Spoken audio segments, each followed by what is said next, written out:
Pilipinas at buong mundo. Naitay Kapuso, pahiram po ng 20 minutes ng inyong hapon. Ako po si Boy, and welcome to Fast Talk with Boy Abunda. Sa lahat ng mga kaibigan natin sa Facebook at YouTube, sa lahat ng nakikinig po sa DZWB, welcome to the program. And happy birthday to our segment producer, Geraldine Regala.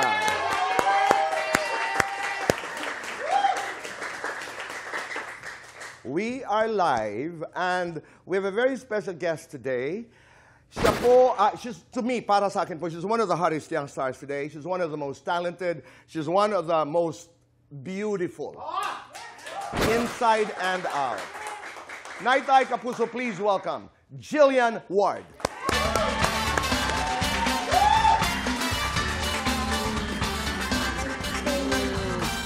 Maraming salamat. Jillian, please.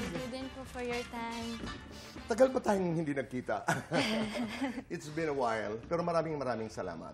Dahil iba itong ating pag-uusap ngayong hapon.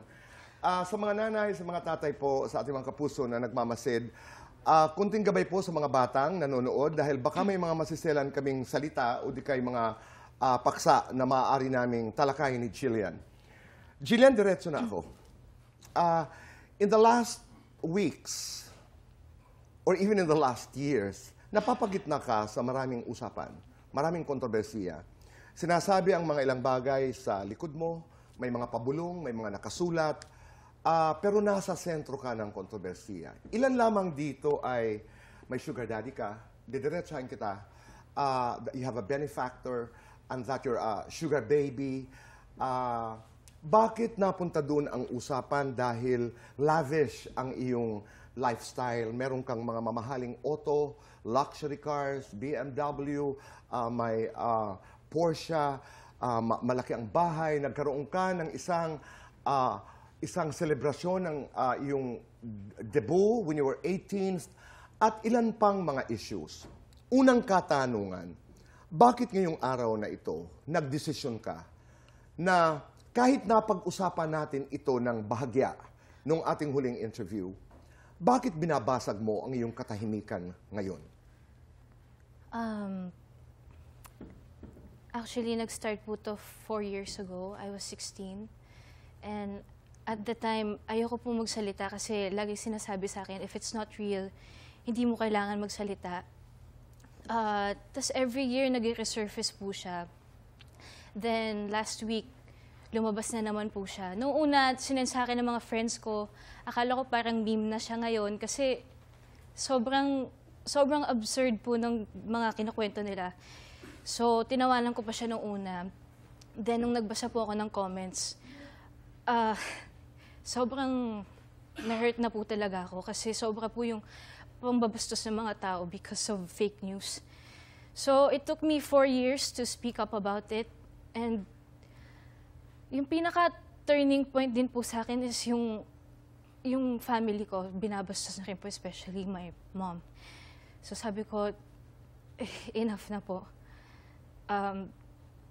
Para klaro lang, alin doon sa mga sinasabi ng netizens, alin doon sa mga nababasa mo, ang talagang sobrang nakakabastos, sobrang nakakapanliit? Yung sinasabi po nila na binibenta daw ako ng mother ko, ganun. Kaya daw po kung may mga investments. And, syempre nakakabustos po yung sa mother ko, tapos iniisip ko din yung 15 years of hard work ko. Parang tinatapon lang nila lahat ng yun dahil sa fake news. Tapos sobra po yung disrespect talaga sa comments. So, iisa-isahin natin. Dahil he decided to come out in the open and speak about these things. Una, umpisa natin doon sa, kung hindi ako nagkakamali, BMW, merong Porsche na Boxster na iyong nabili, na ang tanong ng ilang mga tao ay, paano niya na-afford ang luxury car na ito? You wanna comment? So it started po when I was 16. Bumili po ako ng Porsche Boxster. Meron po akong naging endorsement deal at the time, skincare brand siya. Nabili ko po yung Porsche Boxster. It was a second-hand car. Nabili ko po siya for 1.2 million. May deed of sale din po ako, may resibo ako. My dad has it. Tapos ang kinakalat po nila is sobrang mahal daw niya. Tapos may nagbigay daw sa akin. Eh, binili ko po yun with my own money, Tito Boy. Lahat ng meron ako, binili ko with my own money. With my own hard work money. So, parang every time may na-achieve po ko or may binibili ako na, alam nyo naman, alam ng GMA, alam po ninyo, Tito Boy, personally, na I can afford it with my own money. Gumagawa po sila ng mga fake news na kesyo may nagbigay sa akin. And it's all fake. So, sobrang nakakabastos po siya kasi sobrang below the belt na rin po yung mga ginagawa nilang kwento. Okay. So pagdating dito sa auto na ito, na sinasabi nilang ibinigay sa'yo ng isang benefactor, hindi not ito real. totoo. Hindi po, At Tito Boy. naiinsulto ka dahil sa trabaho na pinagpawisan mo ang bawat singko ng na ipinambili mo sa iyong auto na Yes ito. po. It's all fake. Lahat po Okay. ng meron ako, I bought it with my own money. Alright. And yung car po na yun, hindi siya kasing mahal lang sinasabi nila. Lahat po yan, may resibo po ako, lahat ng investments ko. I'm very open about it. Alam po ng GMA, lahat ng mga naging investments ko din kasi they're giving me advices, they're guiding me Okay. kung paano ko po maalagaan yung iniipon ko, especially my parents. No, kasi pag pumunta ka sa Google at hinanap mo yung Boxster, yung Porsche, no, it's less than 3 million to about more than 5 million. Ang brand new. Yeah. Ang sinasabi mo, Jillian, nabili mo to second hand Opo. for 1.2 2 million. million. May resibo, klaro ang lahat. Yes Pinaghirapan ng auto. Punta tayo sa debut na napaka-controversial. Alam ko hindi ka masyadong nagsalita tungkol dito. Ang mga issues dito ay may sponsor, sobrang grande, mahal, gown, maktumang, mga bisita, pati cake na alala ko, pinag-usapan. What is your story? So yung debut ko po, even yung GMA, nag-share po sila for my debut. Doon sa gastusin. Yes po, sa gastusin. Yung mga endorsements ko po, nag-give love din po sila. Para yung costings of my debut is hindi sobrang mahal. Yung gown ko po was a gift from Mactumang. Even my cakes were gifts from Tita Pinky Fernando. So lahat po yun, hindi po ako sobrang gumastos, honestly. And nag-share din po talaga yung GMA. And may resibo din po ako na lahat po yung lahat po ng costings for my debut na aside po sa binigay ng GMA, I paid for it with my own money. So, sobrang, sorry po.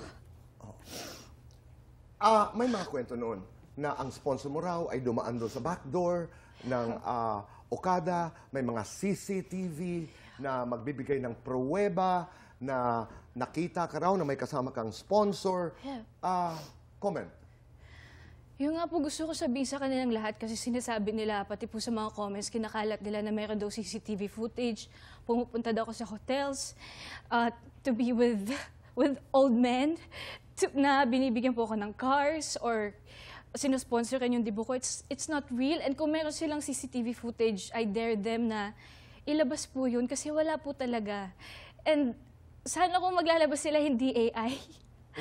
Pero yun nga po sinasabi ko, para matapos na po, if meron kayong footage na gano'n, ilabas po nila. Kasi wala po talaga. And nakaka-frustrate na for 4 years, I kept silent and I couldn't defend myself.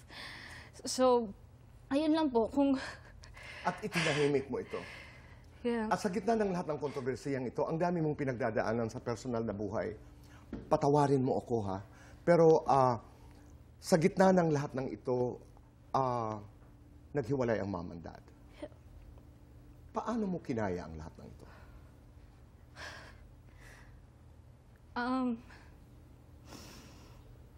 Honestly po,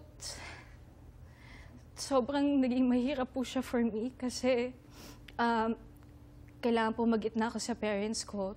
Tapos habang nangyayari yun, merong mga fake issues about me. Nakada bubuksan ko yung Facebook, TikTok, even Reddit.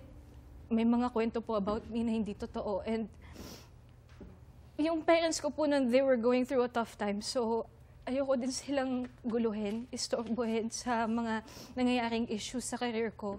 So, naging mahirap po talaga siya kasi somehow I had to face it alone. Especially nung minor po ako. When it started, I was 16. At hindi lang yun, may away kayo ng mom, may secret baby ka raw. It's not true at all. Lahat po ng mga sinasabi nila hindi po totoo. Lahat po na meron ako, I got it with my own money. I don't have a secret baby. And very, very open po ako.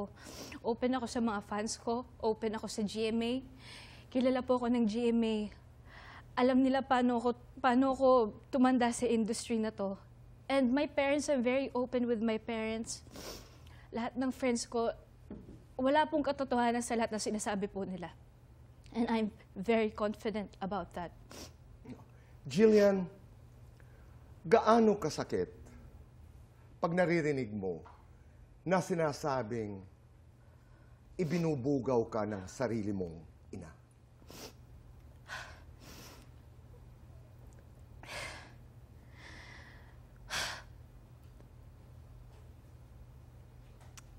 Sobrang sakit talaga dito, boy. Kasi my parents didn't raise me that way. And lahat na meron ako pinagpaguran ko, and my mom would never do that to me. And sobrang nasasaktan ako kasi hindi po talaga ganun yung mom ko. Sorry. Tapos nadadamay po siya sa lahat ng to. Nananahimik yung mother ko. Actually, lahat po ng pinag-iipunan ko, walang kinukuha yung mother ko doon. Lahat po ng meron ako, inahayaan niyang i-invest ko for myself. And uulitin ko po again, everything I have, everything I own, everything I post, everything I flex, I bought it with my own money. Alam po ng GMA yan. Alam po ng lahat ng kaibigan ko yan. Alam po yan ng buong GMA. Alam mo po yan, Tito Boy. And I would not lie about that. So I'm so offended for my mother, especially kasi she did not raise me that way. Jillian, for this particular interview, sinubukan kong sabihin sa'yo that I wanted money, Jen, to appear in this interview. Bakit tumanggi ka na lumabas ngayon ang money mo? Kasi po, I know as her child, it's my responsibility to fight for her, to defend her, to tell the truth on behalf of her. Kasi nadadamay lang din naman po yung mother ko eh. I mean, ako yung nasa industry, ako yung artista. My mom's just supporting me. Tapos gagawan nila ng ganong klaseng issue yung mother ko na hindi po totoo. So, I felt na it's my responsibility to fight for my mom. It's your duty to defend her. Oo. Yes po. Reaksyon ng dad, reaksyon ng mga kapatid. Kumusta? Ganun din po. Lahat sila syempre nasasaktan, na-offend po. My dad, actually buong family ko po, supportive po sila. So, I guess yun na lang din po yung thankful po ako na nangyari through sa mga issues na to na nakita ko po gano'n ka-supportive yung family ko. Pero, tinatry kasi po namin i-ignore for the longest time. Kahit ako po, hindi na po ako nagbabasa masyado ng comments after ko po mabasa. Were you hoping na mawawala? Oo Were you naman hoping po. na lilipas, kaya hindi ka nagsalita? Opo, Tito Boy. And actually po, nung minor kasi po ako, sinabihan din po ako ng GMA not to speak about it kasi hindi naman nga daw po kailangan kasi it's not true. Pero I decided, especially nung nag-resurface na naman po siya last week, na it's enough. Kasi grabe po talaga yung disrespect because of fake news. Na wala talagang basis na sinasabi nila, may CCTV footage, may pictures. Eh wala po talaga. And lagi ko sinasabi, kung meron ilabas po nila, wag lang AI. Kasi I'm very confident about it. It never happened. And I'm, honestly po, parang nakakatampo na rin po kasi nakikita ko din yung mom ko, gano'n siya ka-stressed out about it. Sobra po. Naintindihan ko and I hear your story. Jillian, magdedemanda ka. Una. Pangalawa, kilala mo ba si Manong Chavit Singson? Ang mga kasagutan sa pagbabalik po ng Fast Talk with Boy Abunda.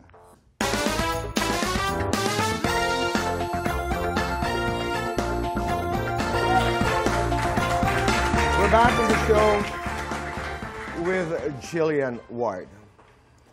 Last week, sabi mo nga, there was a press conference for Manong Chavez Singson kung saan tinanong siya kung, I think the question was phrased this way, meron ka bang relasyon, am I right, Ards? Meron ka bang relasyon kay Jillian Ward? To which Manong Chavez Singson said, Marites yun. He denied it. He denied it. So my question to you is, kilala mo? I mean, si Manong Chavez, have you met him? May mga interactions ba kayo? Engagements with you and your endorsements, your family? What is your side of the story? Tito Boy, ito na po yung first and last time na speak about this. Pero never ko po siya nakilala, never ko po siya na-meet, never ko siya nakausap, never po kami nagkita. So hindi ko talaga alam paano po nila nagawa-gawa lahat ng to kasi never ko po talaga siyang na-meet. Never ko po siya nakausap. Oo. I think also, doon sa iyong birthday, kung hindi ako nagkakamali, they were referring to Manong Chavez Singson na he was one of the sponsors, kung hindi ako nagkakamali, na dumaan daw sa backdoor ng Okada at marami pang mga detalye. To which you say, Hindi po talaga totoo. I never met him. Never po kami nagkausap. I never met him. Hindi ko nga po alam kung kilala niya po ako eh. Oo. Hindi po talaga kami magkakilala. Okay. Doon sa mga comments, may mga nagsasabing, ninong di umano ng isa sa mga kapatid mo, si Manong Chavez Singson. Is this true? Oh no, never po So namin hindi siya, rin ito totoo? never po namin siya na-meet. Okay. Kaya nga po sinasabi ko po, kung meron po sila sinasabi nilang CCTV footage, ilabas po nila. Huwag lang AI. Oo. Hindi po I talaga understand totoo. the AI thing kasi pwedeng magmukhang totoo. Pero Jillian, may ideya ka ba kung bakit nangyayari ito? Saan ang gagaling ang mga ito? Do you have an idea as to where all these things are coming from? Hindi ko po talaga alam. Hindi mo alam. Kasi never ko talaga po siya na-meet. And, No, maliban doon kay Manong Chavez, itong lahat ng mga may anak, may secret baby, iba-iba, may, di ba? Do you have an idea kung may tao ba na nagpapakalat nito? ewan ko po ba, Tito Boy, parang every week na lang po may fake news about me. And honestly, gusto na rin po namin ng GMA na mag-take ng legal action kasi cyber libel na rin po talaga. It's not right. So you're contemplating on filing charges? Yes, gusto ko po talaga na pag-uusapan na rin po namin ng GMA yun. Kasi it's too much. Especially po, it started nga po ng minor po ko. Sobra na rin po talaga. Especially po itong nag-resurface na ginagawa po nilang issue. Mga 16, no? Yes, You were, po. I think, about 15, 16 nung nagsimula ang mga bagay-bagay Dahil na po ito. dun sa second hand na car, Doon nagsimula, no? naakala po nila sobrang mahal. Pero hindi po talaga. Oo. Pero, bahagi ng ating pag-uusap na alala ko sa My Mother, My Story, sabi ko nga, Jillian, you realize that this is part of being, a celebrity. Pero ang naririnig ko ngayon at ang nakikita ko, parang hindi mo na kaya. Hindi mo na kinakaya. May mga pag-uusap nga kanina, I was talking to one of your friends. May mga pagkakataon na gusto mo nang umalis sa trabaho. You want to walk away from work.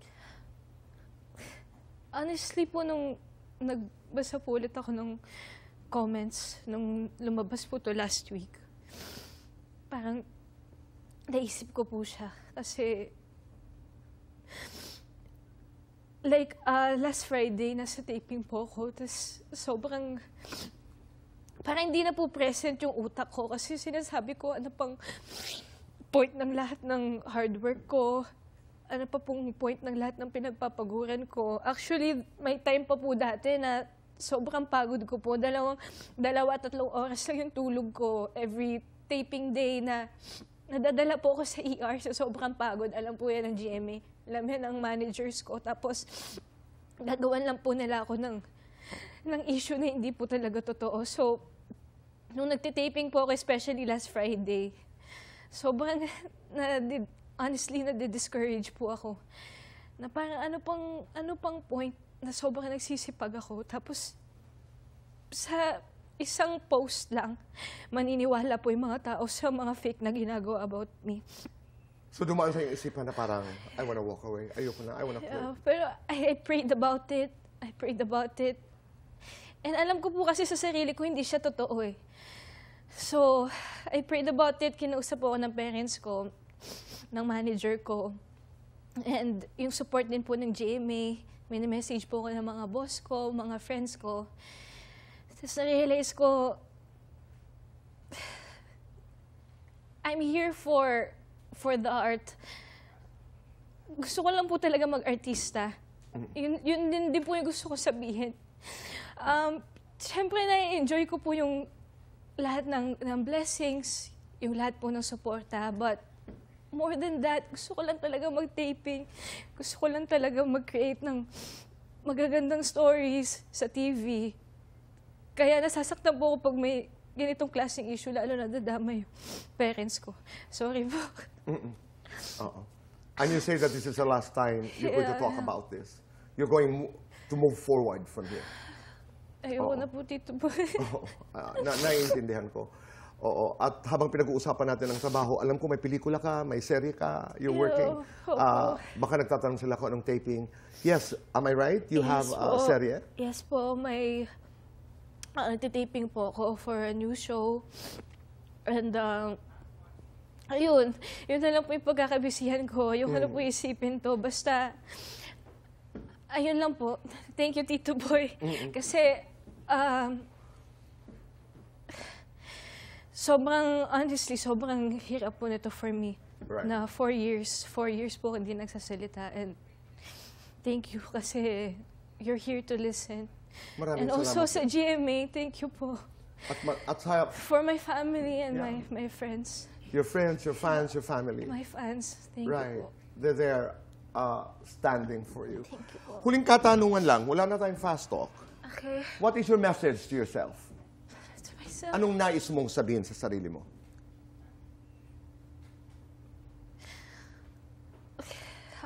Siguro po huwag ko na isipin to. Oo. Nasabi mo na. Kasi kakapagod po eh. I mean, kada magbubukas po ako sa Facebook, TikTok, Instagram, lalo po yan, yung Reddit na yan talaga. Pagbukas ko po ng Reddit, Huwag ka na masyado magbasa muna. ayoko na po talaga. Maraming salamat. God bless you. Maraming salamat. Thank you so much. Ngayon tayo, maraming salamat sa inyong atensyon, sa inyong pagbibigay ng oras para sa amin. God bless you. Suportahan natin si Jillian. At sa iyong tiwala, maraming salamat. Goodbye for now and God bless. God bless.